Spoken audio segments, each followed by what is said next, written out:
Hello my friends, HM here. In this video I've collected some data from various sources that shows which countries are contributing with military aid for Ukraine, how much Ukraine is able to spend with their own money and aid from abroad, and how it compares to Russia's spending. I've done it over the past 3 years and also provide some estimates about what it will be this year. It's not looking so good this year for Ukraine versus Russia's spending because there's no aid anymore from United States. But there's hope that European countries will come in and pay the bills so Ukraine can still keep fighting, but we'll see. Now, I have gathered all the data I have collected in an Excel spreadsheet that we are looking at right here, and it shows the top 15 donor countries plus the European Union supporting Ukraine. And it also has data from other countries that are relevant to compare with. Of course, Russia down here, but also other important countries in the world like Israel, Iran, North Korea, Pakistan, India, Turkey, Taiwan, and China. Also, I should say that you can download this spreadsheet if you follow the link below this video. Then you can have the data directly on your own computer. And also, I have in this table here, let me roll down. There's a similar table down here with all the sources put in. And also, I will be updating this table as the time passes with the news data. So if you want to see new videos with these updated data and how they progress, then subscribe to my channel and you can follow along there. Okay, but let's get to it. So which countries are the top donors? Well, I have these data that shows from the beginning of the war with Ukraine and up to January 15, 2024. That's the news data we have publicly available. And it shows that the European Union here has donated 85 billion euros over that time period. And then we have United States with 67 billions, and then Germany, UK, Denmark, etc. all the way down. Now, I don't want to look at data that is accumulated over time. It's much better to look at these data if they are in US dollars, that more people have a familiar feeling of how much value that is. And also they should be annualized so they don't represent some years. Here they actually represent 1.96 years of expenses. I'm annualizing them so they only represent 12 months of expenses, and then I convert them into dollars. And then I am looking at two types of aid here. I'm looking at purely military aid, and then I'm also looking at a wider definition of aid that includes both military, financial, and humanitarian aid. There's also a fourth type of aid that some countries are reporting, which is the expenses they have with Ukrainian refugees.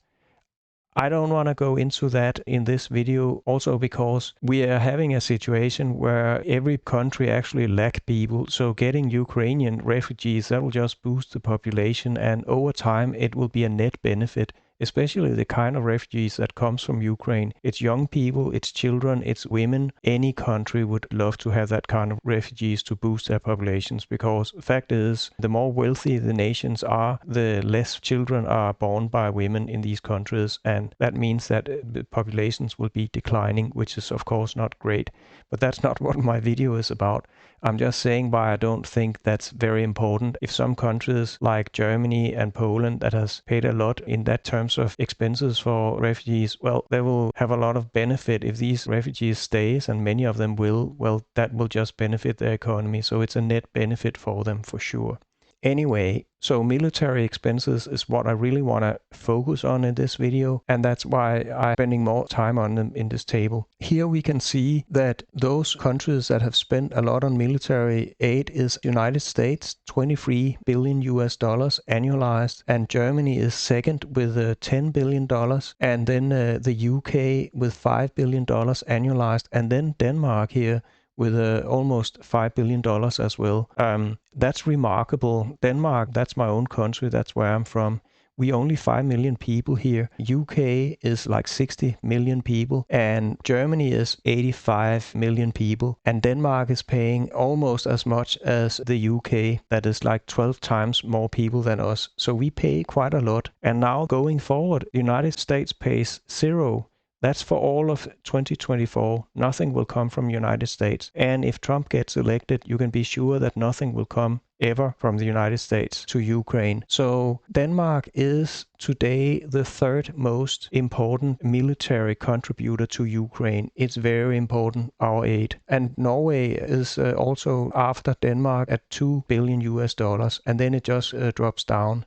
Now, there has been a lot of talk about France. They're not against sending troops to Ukraine, and I think France is getting worried that, for good reasons, that Russia could take Ukraine and then they will keep marching forward, taking the Baltics and Poland and so forth. There will be war in Europe. We can't stop it or contain it or de-escalate it. It is war now in Ukraine, and it will just spread to Europe if Ukraine doesn't stop the Russians. So France is talking about perhaps sending troops to Ukraine, and I think that's great, and I applaud Macron for it. But if you look at the military spending that France is providing, it's only $350 million annualized. Denmark pays 12 times more, and also France is a country with 12 times more people than Denmark. So Denmark, we pay more than 100 times per capita than France is spending on military aid for Ukraine. So I do applaud that France is talking about being more aggressive towards Russia here, but they are not doing a whole lot in terms of actually helping Ukraine. They do contribute through the European Union, where everybody are paying part of the European Union budget, and the European Union do pay a lot of bills. As we saw, it was the biggest contributor if you include financial and humanitarian aid, but the military aid from the European Union is not that big, $3 billion. That's not really much, but that could change. I hope it will change. It should be $50 billion per year in military aid from the EU. And we should also have a lot more aid here coming in from all the other countries. The countries I show here are the 15 largest contributors of aid to Ukraine, but there are some that contribute a whole lot more than other countries, and those are highlighted with blue ink here. And the countries that are contributing, they are the true friends in terms, not so much in words, but in actually doing stuff. These are Germany, UK, Denmark, Norway, and Poland, Netherlands, Sweden, Finland, and Czech Republic. They are the core contributors. And you can see it here in terms of the military aid. They provided $28 billion worth of military aid for Ukraine on an annualized basis. If you take all other donor countries except the United States in consideration, it only increases to $33 billion. So really, these countries I just mentioned are paying the bulk of the military aid for Ukraine. Then if you include United States, which is a big contributor in the past, then the number goes up quite a lot. But they're not paying any more, and we gotta say that there's a high probability that no more aid will ever come from United States. They have kind of stopped being the leader for democracy and freedom. That's just how it is. That's a fact. They think of themselves that they are the leader, but they are no more the leader because they're no longer paying for it. It's a shameful thing in my opinion, but it is what it is. We have to live in a world where we cannot count on the United States anymore. If there's a guy like Trump around that will totally block aid for securing democracy and freedom in Europe. And also I think that man's plan is to get rid of democracy and freedom in United States as well, so he can rule forever in the United States. But I don't think he'll get away with it. I think there's still too many good Americans that will not allow that to happen. But we will see what will happen. It'll be very interesting to follow. A little bit too interesting, perhaps. But I also got other data in this table that are interesting. I have gathered data for the gross domestic product in billion US dollars for every country here. And then I have calculated how much is the annualized military aid in percentage of that gross domestic product. So it's easier to see how much each country is contributing in terms of their GDP. And here we can see Denmark is contributing every year 1.15% of our GDP, whereas France is contributing 0.01. So Denmark contributes more than 100 times. That's very easy to see here. And also there's annual total aid, including financial aid. Here, France is contributing a little more, but not much. Anyway, I have also gathered some other interesting data, how much money is spent in percentage of GDP on military spending. And I have here these data that shows, for instance, that United States is actually spending quite a lot on military expenses. They spent 3.5% of their GDP on military expenses, and that is $888 billion US dollars they spent in 2023. 2023, and they're probably going to spend the same amount next year because the US keeps its military spending at about these 3.5% of GDP. And you can also see that it's quite a lot higher than all other countries, what they are spending. Only Poland is spending more in terms of GDP than the United States at almost 4% of GDP. And that's of course why Trump is angry, and I can actually follow him there. I agree with him that Europe should spend more, and there should be a rule in NATO that we should spend at least 2% of GDP on the military budget, or we should be kicked out of NATO. You should not be allowed to be a NATO member unless you spend that. I think that is something we should do, but I think Trump don't want NATO. I think he'll just pull out of NATO, so maybe we should set up a new military organization that is for democratic and free countries, and it can be any country in the world, including Taiwan and South Korea and Japan. They're also democratic and they also need protection. Also Australia and New Zealand, of course, they should be members. It should be basically a military organization to protect the free and democratic world. And the requirement for membership should be spend at least 2%. That should be obvious. Otherwise, you can't be a member. But that's a sidestep. I thought these data are extremely interesting, and I'll update them, as I said, as we go forward. And you can also compare to those military expenses here with Ukraine. It is surprisingly little that we actually spend on aiding Ukraine. It's almost nothing in military aid, apart from Denmark, that spends a lot. If everybody just spent 1% of their GDP for military aid for Ukraine, oh man, this war would have been won by Ukraine a long time ago. But that's not how the world is, unfortunately. It's not always the good people who wins. Sometimes the good people who get beaten up, like it is right now in Ukraine. Ukraine is sacrificing a lot, and they are sacrificing it actually for our freedom here in the Western world. We just haven't woken up to it and truly understand how serious this situation is. That's how I see it, at least. We can also see down here, I have Russia included, and what are their military expenses, what are their GDP. Russia is actually not a big economy. They have $2,200 billion a year in their economy, which is nothing compared to the $55,000 billion that is the GDP of all these 15 donor countries here. But of course, if you only consider the GDP of the blue 8 countries, then it's down to $11,000 billion US. Still much bigger than Russia's. So these blue 8 countries that have been paying most of the bills for Ukraine, well, they should just pay more, and they can easily do it. They are currently spending about $200 billion US on their own military, but Ukraine needs to be funded by $100 billion US more. You can see it down here. Russia spent in 2023, Russia spent $160 billion on military expenses. Ukraine spent 43, a lot less, but then they also got aid from other countries, and so Ukraine was able to spend in total $99 billion in 2023. That represented 62% of what Russia could spend on military expenses. Now, I predict that next year, 2024, Russia will spend $240 billion US.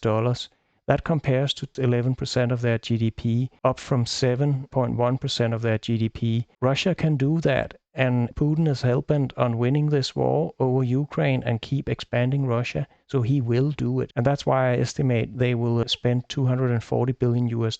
That compares to $50 billion that Ukraine can spend, and then without any US aid this year, and if we assume that Europe only keep aiding the same level as last year, then in 2024, Ukraine will only have $83 billion to spend on military stuff. That means they only have 35% of the money that Russia has to fight this war. That's a very bad situation to be in for Ukraine. Last year in 2023, it was 62%. Now 62%, still less than Russia, that is 100%, but it's manageable because Russia is the one who attacks, and it's always more resource demanding to attack than it is to defend. But if Russia is spending 3 times more dollars on military than Ukraine does, then Russia could actually take Ukraine this year.